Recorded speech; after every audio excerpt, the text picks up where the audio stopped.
Assalamualaikum warahmatullahi wabarakatuh. Perkenalkan, nama saya Rahmat Maulana, NPM 260202142.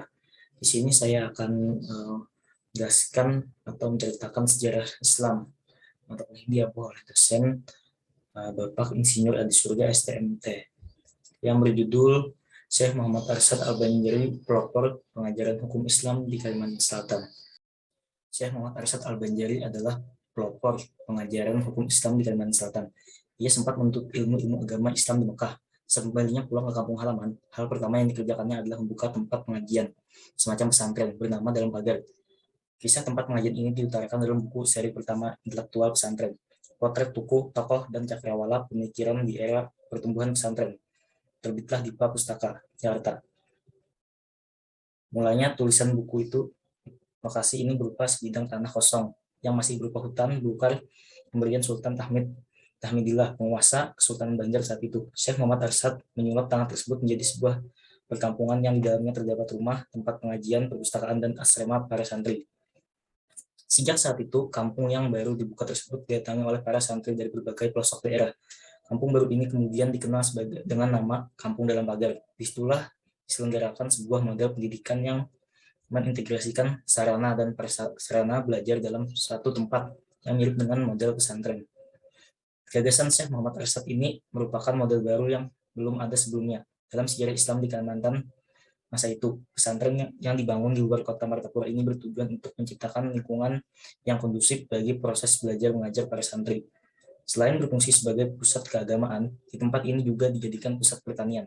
Syekh Muhammad Arsyad bersama beberapa guru dan muridnya mengolah tanah di lingkungan itu menjadi sawah yang produktif dan kebun sayur, serta membangun sistem irigasi untuk mengairi lahan pertanian. Tidak sebatas membangun sistem pendidikan model pesantren, Syekh Muhammad Arsyad juga aktif berdakwah kepada masyarakat umum, dari perkotaan hingga daerah terpencil. Kegiatan itu pada akhirnya membentuk perilaku religi masyarakat. Kondisi ini menumbuhkan kesadaran untuk menambah pengetahuan agama dalam masyarakat. Dalam menyampaikan ilmunya, Syekh Muhammad Arsyad setidaknya punya 3 metode. Ketiga metode itu satu sama lain saling menunjang. Selain dengan cara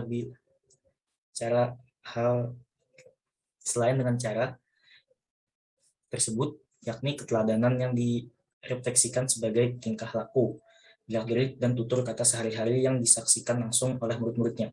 Syekh Muhammad Arsyad juga memberikan pengajaran dengan cara bil lisan dan bil khatbah. Metode bil lisan dengan mengadakan pengajaran yang bisa disaksikan diikuti siapa saja, baik keluarga, kerabat, sahabat, maupun handai taulan. Sedangkan metode bil khitbah menggunakan bakatnya di bidang tulis-menulis. Dari bakat tulis-menulisnya, lahir kitab-kitab yang menjadi panganan umat. Kitab itulah yang tinggal dari bakat tulis-menulisnya, lahir kitab-kitab yang menjadi pegangan umat. Kitab-kitab itulah yang ia tinggal setelah Syekh Muhammad Arsyad tutup usia pada 1812 Masehi, di usia 105 tahun. Karya-karyanya antara lain Sabilul Muhtadin, Tahfurul bin Al-Qalbul Mukhtasar, di samping kitab Usuluddin, kitab tasawuf, kitab nikah, kitab Farid, dan kitab Hasyiah Fathul Jawad. Karya-karya paling monumental adalah kitab Sabilul Muhtadin yang masyarakat tidak sebatas di daerah Kalimantan dan Nusantara, tetapi juga sampai ke Malaysia, Brunei, dan Patani, daerah Thailand Selatan. Ya, itu saja dari saya. Sekian dan terima kasih. Assalamualaikum warahmatullahi wabarakatuh.